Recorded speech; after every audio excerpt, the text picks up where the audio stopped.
Seribu yang kita dapat dari pekerjaan kita akan dibahas, kan begitu. Kan dulu ada cerita ya gitu ya Pak ya, yang cerita yang sudah masyhur, yang laki-laki yang suka motong kayu, ya Pak ya, yang suka motongin, kerjaannya motongin kayu, motong kayu di hutan.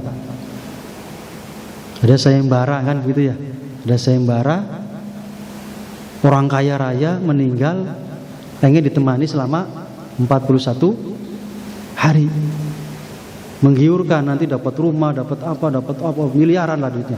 Syaratnya harus nemenin yang meninggal selama 41 hari. Orang kaya raya itu paling terkaya maju di situ. Karena nggak ada yang mau, padahal kuburannya dibikin desain itu bagus lah, ada kulkasnya, ada segala macam tempat tidur dan segala macam. 41 hari. Tapi apa yang terjadi, belum sampai 41 hari pun dia sudah nggak kuat. Kenapa? Di dalam kuburnya itu dia melihat orang yang kaya raya itu Pak. Malaikat itu hisabnya luar biasa. Jadi sedetail-detailnya harta yang dia dapatkan. Sampai 1 sen itu dihitung sama mereka. Dari mana kamu 1 sen? Dari mana kamu gaji bulan Januari? Kamu dapat gaji 3 juta, 4 juta, 5 juta. Duitnya buat apa? Itu dipres. Sedangkan harta dia banyak. Akhirnya dia kabur. Bayangin Pak, itu orang kaya itu dihisabnya luar biasa dari harta yang dia dapatkan. Dan dia sampai kabur belum selesai, hanya 1 sen yang dipertanyakan itu belum selesai Pak. Ini didapatnya dari mana? Ini halal apa tidak? Kamu konsumsinya untuk apa? Oh, itu semua ditanya luar biasa sekali. Ini masuknya ke kategori apa? Nah, itu berarti akhirnya yang yang itu pun membayangkan sampai terjadi bahwa dia sebagai pekerja motong kayu itu dengan kapak yang dia pegang. Ditanyakan di dalam mimpinya itu ditanyakan oleh malaikat. Kapak saja itu Pak, kampak saja yang dia punya itu ditanya sampai 7 hari 7 malam gitu Pak. Di dalam mimpinya itu. Ini kampaknya dari mana? Kayunya dari mana? Dari siapa nama orangnya? Itu kampak yang dia buat motong kayu.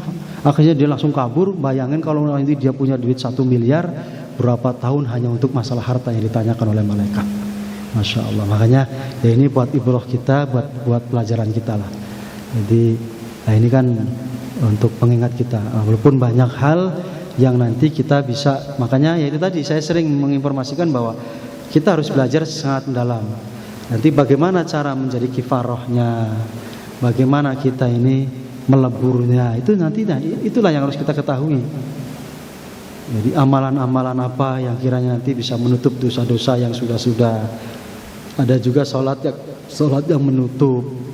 Ada juga nanti amalan yang menutup, itu harus tahu. Karena kalau tanpa itu ya tadi itu, kalau normal-normal saja ya kita akan mendapatkan pertanyaan-pertanyaan yang luar biasa. Orang kampak saja yang satu ditanyanya sampai berminggu-minggu Pak, itu nggak selesai.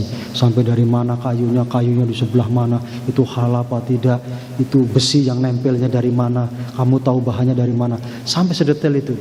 Apalagi nanti kita punya mobil ya, punya mobil, punya motor, punya penghasilan. Masya Allah, mungkin kita hanya untuk ditanyain harta kita mungkin bisa 50 tahun gini. Belum amalan sholat kita, belum amalan-amalan yang lain. Dari segi hartanya saja pertanyaannya nggak habis-habis. Itu orang kaya sampai segitunya ditemenin sama orang itu kabur karena saking takutnya. Bayangin, ini baru kampak Pak, itu apalagi harta yang dimiliki. Kampak aja dipertanya sampai berminggu-minggu, apalagi harta yang kita dapatkan berjuta-juta. Makanya hati-hati, harus tahu meleburnya, cara melebur supaya kita nggak dijadikan orang yang sangat merugi lah. Ya, salah satunya adalah kita harus rajin untuk mensantuni anak yatim, untuk mensedekahkan harta-harta kita seberapapun kita mampu, karena itulah yang akan menyelamatkan kita. Kalau dari segi harta yang berhubungan dengan harta kita apa? Ya salah satunya adalah sedekah. Itu ya seperti itu, Pak. Hati-hati, jangan sampai kalah dengan nafsu. Begitu kita mau sedekah, hitung-hitungannya sudah panjang lebar, Pak. Kalau kita nih gaji kita 5 juta, harusnya keluar misalkan 300, dihitung bareng-bareng sama istri 2 hari 2 malam gak kelar-kelar, Pak. Tapi begitu kita ke mall yuk mah, langsung gak punya pikiran yang lain, langsung berangkat, habis 1 juta itu. Nah itulah manusia, Pak. Makanya kita jangan seperti itu. Kalau bisa sisihkan terlebih dahulu untuk sedekah. Jadi kalau kita bicarakan akhirat dulu, baru dunia sebenarnya itu. Dunia secukupnya lah. Ngapain juga sih harus beli pakaian tiap bulan, kan begitu ya? Kan lagian masih banyak pakaian di dalam lemari. Ngapain juga sih harus beli misalkan makanan yang mahal-mahal, kalau hanya dengan sayur tempe dan itu bisa masuk kan situ. Lebih kita harus memilih daripada akhirah yang luar biasa, panasnya yang luar biasa, pedihnya. Di sana nanti tidak kenal anak dan bapak, ibu dan saudara. Walaupun nanti kita berdampingan di sana, awalan kita akan sangat panik semua, Pak, nanti. Karena ketakutan akan amal kita diterima atau tidak. Menunggu dari pintu ke pintu, Masya Allah.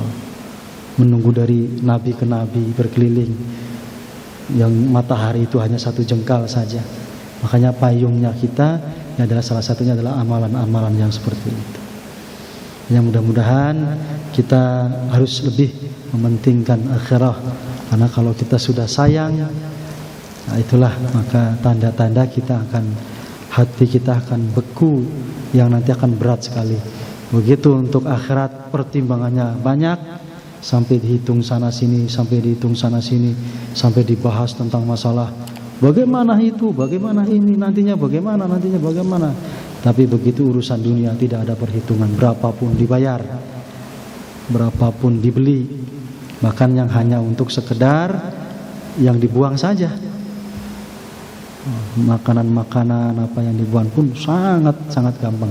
Tapi keluar untuk sedekah, Masya Allah. Padahal ya yang kita makan itu ya tentunya adalah sesuatu yang kalau berlebihan kan mubazir, percuma sebenarnya. Tapi itulah, mudah-mudahan ya wasilah Yasin kita dibukakan hati, kita tahu bahwa ternyata hati kita ini, ya itu tadi Pak, urutannya seperti itu, kotornya luar biasa. Kalau bisa ya kita mulai saat ini kita berusaha membersihkannya, biar nanti kita berjumpa dengan Allah, betul-betul kita menjadi orang yang suci, zahir wa batin.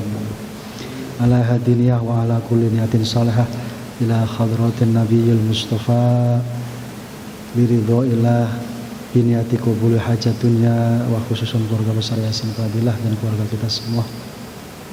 Diberikan kesehatan, diberikan istiqomah, diberikan hidayah, diberikan petunjuk ridho, diberikan kekuatan untuk menjalankan hidupnya. Bisyafaati Rasulullah bi karamah Sayyidina Syekh bima'unah bidu'ai wa abi wa ummi. Al-Fatihah.